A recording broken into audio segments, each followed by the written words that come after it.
In the 1940s, while the world was embroiled in the Second World War, American intelligence officers worked in the shadows to establish an insanely profitable global alliance between organized crime, brutal warlords, and Western intelligence agencies.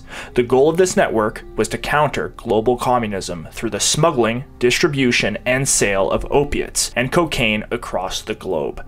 As the Allies fought the Nazis in Europe and the Imperial Japanese in the East, the Office of Strategic Services, the wartime predecessor to the CIA, laid the groundwork for a disastrous illegal empire built on narcotic smuggling, extortion, and human suffering that would continue throughout the Cold War and into our present day. Today, we will begin to untangle this complex web that is deeply rooted in the history of the United States and the world. Welcome back to Eyes Wide Open, where we will be continuing to chronicle the history of the CIA. If you are new to this channel, this marks part 3 of our series. But don't worry though, I make these videos so that they stand alone and should be completely comprehensible to a first-time viewer. If this is the first part you found, I recommend you watch it first. If you like my style and the way I present information, the previous parts will always be there, and will hopefully be equally as enjoyable. Our first 2 parts of this series outlined the formation of the Office of Strategic Services, and the work these agents undertook to preserve fascist elements in Europe after the war. These forces would form an underground anti-communist army in Western Europe under the CIA and NATO, called Operation Gladio, during the Cold War. As always, I cite all my sources in the description of every video. Whenever you see a number pop up at the top of the screen like this, you can find a matching citation in the description as to where I got that info. This will be especially important today, and in the future, as we are entering some very gray territory. This history is very rarely discussed, even in authoritative histories of the CIA, but for everything I say, there will always be a source in the description. I encourage you to check it out. Skepticism is totally understandable. With all that being said, let's begin part 3 of the history of the CIA. Often when talking about modern American history, discussion gravitates towards oil as a key driver of US policymaking. Although this is largely true for many recent US interventions, the history of the CIA is undeniably linked to 2 even more sinister commodities: cocaine and heroin. We will leave cocaine aside for now, as this will only become relevant later on in our story when the CIA becomes heavily involved in Latin America during the Cold War. In the beginning of American intelligence history, the CIA and its wartime predecessor, the OSS, promoted and protected global opium production and smuggling to finance anti-communist allies and illegal activities around the globe. So let's get into a bit of the history of opium. This is going to be a very short history. I think it's important background though. Opium has been a global commodity since the colonial era, when British, Dutch, and French empires controlled opium flows from the Middle East and Southeast Asia to the West. This narcotic became widely popular, firstly as a recreational drug used by European and American elites in opium dens, and eventually by colonial residents in opium-rich regions. In the 1800s, the British fought 2 successful wars with China to maintain the export and sale of opium, following attempts by the emperor to ban the highly addictive substance in China. This just shows how important opium was as a commodity to the British and to all the colonial empires. By 1900, China's population of 300 million people was made up of 13.5 million opium addicts, who consumed some 38,000 tons of opium yearly, making China the largest producer and consumer of opium at the time. As much as the Brits got rich off of opium, Americans also participated in the highly lucrative trade. Illustrious American families gained their fortunes in Shanghai and Hong Kong, shipping large amounts of the narcotic to the United States. For example, Franklin Delano Roosevelt's maternal grandfather, Warren Delano, established their family's fortunes by shipping heroin to the United States. This highly lucrative trade gave rise to a global epidemic of opium addicts, and later, heroin addicts across the globe. Opium was not just a narcotic, it was a global commodity that was essential to building the wealth necessary to create the colonial empires of Europe. Colonial governments were granted monopolies on opium production, and the incredibly lucrative returns from such exploits allowed the colonial regimes to raise massive amounts of capital necessary to expand. opium became a cash crop much like coffee, tea, sugar, and nicotine. Before its global prohibition in the 1930s, opium was viewed as an accepted substance in the Western diet. To put this into perspective, in 1900, China's opium crop was comparable in bulk to Japan's tea production, an incredible commodity at the time. By the end of the 19th century, opium was replaced by the pharmaceutical morphine and the narcotic heroin, two chemical derivatives of the opium plant. The Bayer Company, one of the 6 firms that would make up IG Farben, the German chemical firm that we talked about in episode 1, first synthesized heroin in 1898. Subsequently, in the early 20th century, heroin was used to treat a variety of ailments and could be legally purchased from pharmacies across the United States and Europe. It was believed that the drug was not addictive and acted as a miraculous cure to all pain. Although, as we know today, and they soon discovered at the time, heroin is highly addictive. In the 1920s, the United States and the rest of the world began the century-long policy of prohibition that would eventually evolve into the war on drugs in the 1960s. The League of Nations convened in the 1920s and 30s and created a series of global drug conventions to reduce the illegal production and sale of opiates around the world, to curb addiction to this horrible narcotic. These measures decimated the legitimate opium industry, but had a devastating side effect. Prohibition drove all opium and heroin production underground towards organized crime and illegal organizations. Up to today, global heroin consumption and trade has not ceased. It has simply shifted towards the world of organized crime.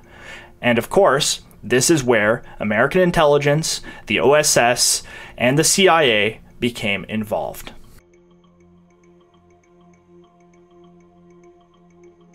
Now, in the past 2 parts, we discussed some fairly well-known intelligence officers of the OSS, the precursor of the CIA. Wild Bill Donovan, the director of OSS, Alъn Dulles, his top lieutenant, and James Jesus Angleton, the head of counterintelligence. These are all fairly well-known figures of the American clandestine project, and these people are often mentioned in mainstream media. They appear in almost every history book on the CIA and are, for all intents and purposes, household names of the early intelligence apparatus. Today, our story starts with a man who is very rarely mentioned in any history of the CIA and is often overlooked by contemporary sources. This man, however, had a radical impact on the future development of America's spy agency. His name was Paul Helliwell. Colonel Paul E. Helliwell served as Chief of Special Intelligence for the OSS in China during the Second World War. During the war, China was embroiled in a dual conflict. Primarily, China was at war with Japan, who had invaded the Chinese mainland in 1931, and continued to fight for control throughout the 1940s. Simultaneously, China was embroiled in a brutal 2 decades-long civil war between nationalist forces under Generalissimo Chiang Kai-shek of the Kuomintang, or the KMT, and the communist forces of Mao Zedong, organized under the People's Liberation Army. These forces formed a short-lived pact between 1935 and 1940 to fight the Japanese invaders. By 1940, however, the Civil War resumed, and China was fighting both an internal and external war. Now, there were clearly many differences between Mao's communists and Chiang Kai-shek's Nationalist Party, yet there is one that proved especially relevant to the development of the CIA, that being their respective approaches to opium prohibition. In general, communist regimes take a hard stance against drug use and production. Mao's Communist Party was no different, launching an anti-opium campaign after taking power in 1949, leading to 82,000 opium-related arrests in the upcoming years. The nationalist KMT faction, led by Chiang Kai-shek, took an opposite position on the lucrative opium trade. Paul Helliwell, the OSS's man in China, worked closely with the US-aligned KMT, supporting them against Mao's PLA forces. While working with the KMT in China's southern opium-rich province of Yunnan, he noticed that Chiang's forces sold opium to Chinese addicts to raise funds to fight Mao's Red Army. By the 1940s, Chiang had successfully organized the once decentralized opium industry in China directly under his control, and used the profits to fund his armies. Author Whitney Webb goes so far to call nationalist China a full-blown narco-state. Chiang consolidated the opium industry through the Green Gang Network, a secret society that had become a powerful crime syndicate in China, and had funded Chiang's rise as Generalissimo. The Green Gang had a long-standing history in opium smuggling and worked to secure the flow of opium between China and the heroin labs in Turkey and Europe throughout the war and the prohibition doctrines of the 1930s. They were further supported by Western benefactors such as the Rockefellers, who established the China Medical Board in 1910, aiding the Green Gang with legitimate shipments of opium to American heroin labs. Since Paul Helliwell was working to aid Chiang and the KMT, and since opium was at the center of their financial structure, he presented an idea to Wild Bill Donovan, Alъn Dulles, and James Jesus Angleton. Here was the idea. What if the OSS helped facilitate the KMT's opium trade in the East to ensure continued cash flow for the anti-communist forces? If the flow of heroin continued unimpeded, this would clearly help the Chinese nationalists win the war. This marked the beginning of the CIA's long-storied history in international narcotics smuggling. Unsurprisingly, Wild Bill and the OSS elite cadre were thrilled with Helliwell's plan and immediately began funneling funds to his office in China to support Chiang's lucrative opium trade. Eventually, this funding would actually come directly from Nazi fortunes that had been secured and looted by Dulles and Donovan, as we discussed in previous parts. Helliwell's efforts during the war culminated in the creation of the Civil Air Transport, a local commercial airline run by the nationalist Chinese government and later the CIA, that was used to ship heroin across Southeast Asia. Civil Air Transport was created with the help of Claire Chennault, a former US Army Air Force captain who had formed a private mercenary air force for Chiang Kai-shek using covert American war funds. Chennault had lobbied FDR to provide funds to create a private air force for the Generalissimo. Eventually, this air force became a reality, known as the Flying Tigers. Chennault, a fairly incompetent pilot, trained US Army flunkies to fly surplus American warplanes against the advancing Japanese forces. These efforts were largely insignificant to the war effort, but did lead directly to the creation of Civil Air Transport, which repurposed Chennault's rundown air force into a heroin smuggling operation. The first route devised by the OSS was simple. The Civil Air Transport planes would ship weapons to nationalist fighters in Burma, which acted as a forward operating base for the KMT outside of China's traditional borders. In the opium-rich mountains of Burma's Shan Plateau, CAT planes would unload their weapons and fill their cargo hold with heroin for the return trip. This small-scale model would be replicated around the world to fund illicit operations, warlords, organized crime networks, and illegal wars for the rest of the CIA's future. CAT would eventually be reformed into Air America, the CIA's fully fledged airline that would ship narcotics and weapons throughout Indochina during the Vietnam War. We will discuss that when we get to the Vietnam War, though. This small opium trade route created between Burma and China would lead to an explosion in opium production in the Burmese highlands, transforming the relatively minor poppy fields of Shan into the biggest opium production region on the planet. This pattern would be replicated across the globe, in Afghanistan and Turkey for opium, and Latin America for cocaine. Opium as a commodity had gained new unique qualities following its global prohibition in the 1930s, which made it an attractive currency for the emerging US intelligence apparatus. As previously mentioned, the whole global heroin trade did not cease with the new bans on opium. Instead, the industry was overtaken by organized crime elements and warlords, who worked outside of the traditional governmental channels. Therefore, all profits from the new illegal narcotics industry were untaxed and unaccountable, which led to soaring profit margins and a new scarcity for the product. To the OSS and the emerging CIA, this was a very attractive proposition. At this point, in the mid-1940s, funding for a new peacetime intelligence agency after war's end was uncertain. In 1945, the Truman administration was very resistant to creating the CIA, stating worries that it would become, in Truman's own words, a, quote, American Gestapo. The new narcotics-fueled funding strategy, devised by Helliwell, would be a perfect vehicle to continue the activities of the OSS without the formal assent of the US government, and Wild Bill and Dulles loved this idea.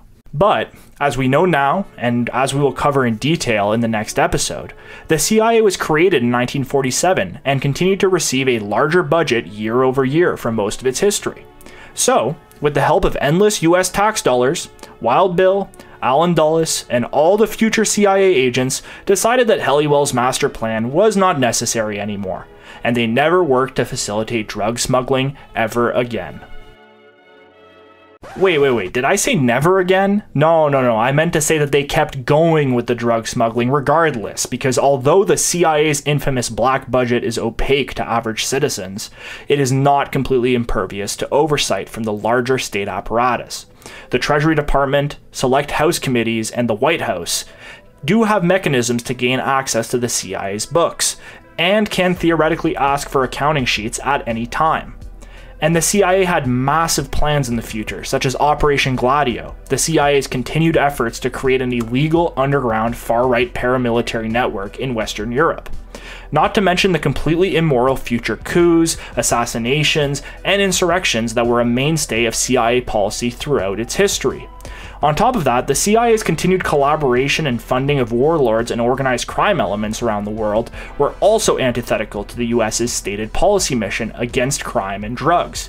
These actions could lead to potentially massive repercussions to the US government's image if they were leaked, which would be more likely if the CIA spent their somewhat accountable taxpayer-funded budget to undertake.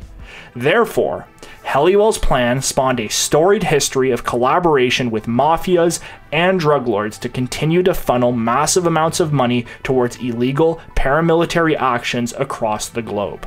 Now, there is some dispute amongst authors and academics as to the extent that narcotics profits directly funded the CIA's activities. Alfred McCloy, in his book The Politics of Heroin, theorizes that the CIA never used drug money to fund their direct operations, acting instead as facilitators to ensure that their anti-communist allies were unimpeded in their drug smuggling activities. This is reminiscent of Helliwell's plan to help Chiang Kai-shek against Mao's communist forces through securing their heroin trade in Southeast Asia. The OSS in this case was simply acting as a guarantor of heroin flows, not profiting directly from the enterprise. However, other researchers such as Paul Williams in his book Operation Gladio claim that the CIA acted as a middleman, directly funneling drug funds to secret bank accounts and shell companies owned by the Mafia, the Vatican, and themselves to facilitate Gladio operations in Europe. For me personally, this distinction is irrelevant. The important takeaway from this whole revelation is that the major groups involved in opium trading generally shared the same material interests as the American deep state. The mafia, organized crime, warlords, and narco-states are all inherently opposed to communism because communist states, as I previously mentioned, on the whole, take a hard stance against narcotics production and consumption. Thus, the rise of socialism directly threatened their existence. Furthermore, these forces are generally reactionary right-wing groups that have a vested interest in the continued existence of global capitalism and private property. For that reason, the CIA decided to actively support this global illegal narcotics industry to bolster strong Cold War allies against communism, regardless of the societal cost of these policies. Now, looking back in the year 2023, the societal cost of these policies is more apparent than ever, with the wide-scale opioid epidemic felt across North America and the wave of instability brought on by the war on drugs across the world. As we will see in the final part of this video, the American opioid epidemic did not originate in depressed Rust Belt towns or San Francisco back alleys. It originated in the jazz clubs of 1940s New York City. Paul Helliwell had a second plan after his successes in Southeast Asia. This plan would come closer to home and marry the future CIA and a transatlantic mafia network for the foreseeable future. Can it be your faith in... When Harry Truman presented his federal budget in 1945, following the end of the Second World War, there were suspiciously no funds allocated to future covert operations or for the creation of a new post-war spy agency to replace the OSS.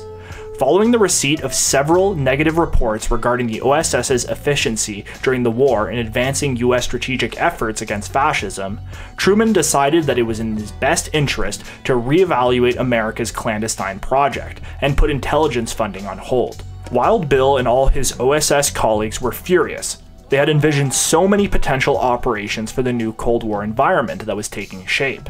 In the wake of this fallout, Helliwell hatched another plan, which he presented to Donovan, Angleton, and Dulles. This one, modeled after their recent drug smuggling stint for Chiang Kai-shek in China. Now, it's important to note that during the Second World War, opium addiction had dramatically declined in the United States. This was largely due to increased security measures established at ports across the US. There was a fear that Axis spies would smuggle their way into the United States through one of these ports. Or even worse, a German U-boat would bombard the harbors of America's coast. The increased military and police presence across US docks during the war dramatically reduced heroin imports into the country. This was furthered by massive disruption to the old shipping lanes through the Pacific from China and the Atlantic from refineries in Marseille and Turkey. The only heroin that was entering the US during World War II was from Mexico, and that product was bad, being less than 3% pure and sometimes containing no opium at all. Many addicts in the US were forced to undergo involuntary withdrawal, and the number of addicts in the United States dropped to 20,000 by the war's end, a negligible amount. With heroin addiction almost eradicated in the United States in 1945, it was only a select few Americans that continued to consume the narcotic during the 40s. One major group of heroin users was the burgeoning African American jazz clubs in New York City. Heroin had become a fashionable drug for the emerging music scene, and the drug was exceedingly expensive, costing as much as $100 for a hit in the 40s. Paul Helliwell was acutely aware of this scarcity and massive profit margins of this illegal narcotic, and he knew the existence of the small Harlem heroin market from his work in China with international heroin smugglers. From these connections, he developed a plan that would allow American intelligence to persist without government funding, in the shadows, and totally unaccountable. Helliwell's master plan, which he codenamed Operation X, was presented to Dulles, Donovan, and Angleton. It went as so. The OSS and later the CIA would facilitate the global heroin trade through a network of organized crime elements and warlords to fund their illegal activities post-war, using the growing New York jazz scene as a testing ground. This was the miracle that Wild Bill and the OSS officers needed in the wake of Truman's hardline approach to their poor performance during the war. The agents in the OSS immediately got to work implementing Operation X. Just as a warning, it's about to get really complicated here, folks, so hang with me. Let's begin. Frank Wisner, the head of covert operations in the future CIA, alongside James Jesus Angleton, the head of counterintelligence, developed a working relationship with Meyer Lansky, often considered the most prolific and wealthy mafia boss in US history. Lansky had successfully united the Jewish, Italian, and Irish mobs into a massive nationwide structure termed the National Crime Syndicate. Lansky was deeply connected to organized crime across the country, becoming a millionaire as a bootlegger during the Prohibition in the 30s, and introducing the mob to legal gambling enterprises in Cuba, where he owned several casinos. Let's quickly put a pin in the Cuban mob connection for now. This will become a very important point when talking about the Kennedy assassination, so remember this for later. Lansky was considered the mob's accountant and the mastermind behind the sprawling criminal social network that developed throughout the US. Meyer Lansky was integral to the OSS's Operation X, as he ran all the financial aspects of this global network, in partnership with Paul Helliwell himself, through a shell company they created called the General Development Corporation, which was based in Miami. Now, Meyer Lansky was a close associate to Sicilian-American mob boss Lucky Luciano, who was one of the other bosses in this national crime syndicate. Lucky Luciano had worked since the end of Prohibition with Chinese warlords in Shanghai and Tianjin to import heroin to the United States. At this time, many mobsters disavowed drug smuggling as a, quote, unmanly activity. Luciano was undeterred by the taboo surrounding heroin at the time, and had a meteoric rise as a major heroin dealer and, most importantly, a pimp in New York City, until his arrest and sentencing for 35 years of hard time in 1936 for 62 counts of prostitution. In a strange turn of fate, though, his criminal associates in New York devised a scheme to get him out of prison early. In 1942, the SS Normandy, a French luxury cruise ship that had been converted into a troop transport during the war, was set ablaze by Luciano's cronies in the New York City harbor. As previously mentioned, US harbors across the country were on high alert during the Second World War, in fear of Nazi U-boat attacks. The attack on the SS Normandy was immediately blamed on the Nazis by Luciano's associates, who controlled the New York Dock Workers Union. The U.S. Office of Naval Intelligence, or the ONI, caught off guard and embarrassed, were forced to approach the Luciano-Lansky-controlled Dock Workers Union, asking for support in securing the docks and ensuring that another event such as the SS Normandy didn't happen again. At this intersection, a deal was struck that would later be declassified as Operation Underworld. Operation Underworld comprised a series of liaisons between the ONI and American mafia figures for support in domestic coastal security and the upcoming invasion of Sicily in 1943. The Office of Naval Intelligence made a deal with Lucky Luciano from his cell in upstate New York to have him secure the docks in return for his early release from prison and deportation to his native homeland of Sicily in southern Italy. Operation Underworld guaranteed that Luciano's mob-controlled dock union would have complete control over New York harbor security, guaranteeing the free flow of narcotics from European and Cuban heroin labs. Furthermore, Luciano would eventually be released from prison in 1946 and shipped off to Sicily, where he would get to work to reorganize the Sicilian mafia that had been decimated under Mussolini's fascist government. Okay, so let me try my best to summarize here at this point, just because there is a lot of things going on, and I know that this is a confusing and dizzying sort of history, but remember, it is this way on purpose. This is not meant to be a transparent history. All right, let's give it a go. So the simplified pipeline of funds went like this. Opium was grown in the plateaus of Indochina, controlled by the nationalist Chinese and Thai warlords, that the OSS had helped establish. This opium would be shipped by land across Central Asia. Notice, through Afghanistan, a key target of CIA activities in the 70s and 80s, and also the future opium-producing capital of the world. For the first test run, by Helliwell, the opium was synthesized in Sicilian heroin labs run by the Italian pharmaceutical company known as Schiaparelli. In the 1950s and 60s, however, Chinese opium was synthesized in drug labs in Marseille in southern France, controlled by the Corsican mob, who would be instrumental in weakening the French Communist Party in the 1950s and taking control of the French Dock Workers Union. This is what the 1971 film The French Connection was based on, as this famous trade route between China, France, and the US would be nicknamed the French Connection. For Helliwell's test run in the 1940s, however, the pure heroin was shipped by the Sicilian mob in crates of fake wax oranges or sardine cans to the Cuban labs controlled by Santo Trafficante, a mob figure that we have not discussed yet, but who will continue to come up, especially in relation to the Kennedy assassination. In Trafficante's Cuban labs, the pure heroin was cut with sugar to increase profit margins. Cuba would be used as a heroin hub until Fidel Castro's revolution in the 1950s kicked out all the Italian-American mobsters, creating an even stronger bond between the security state and the mafia. Finally, the cut heroin was shipped from Cuba to the Luciano-controlled docks in New York, where the drugs were sold to African-American jazz artists and patrons in Harlem, turning narcotics into an unaccountable cash source.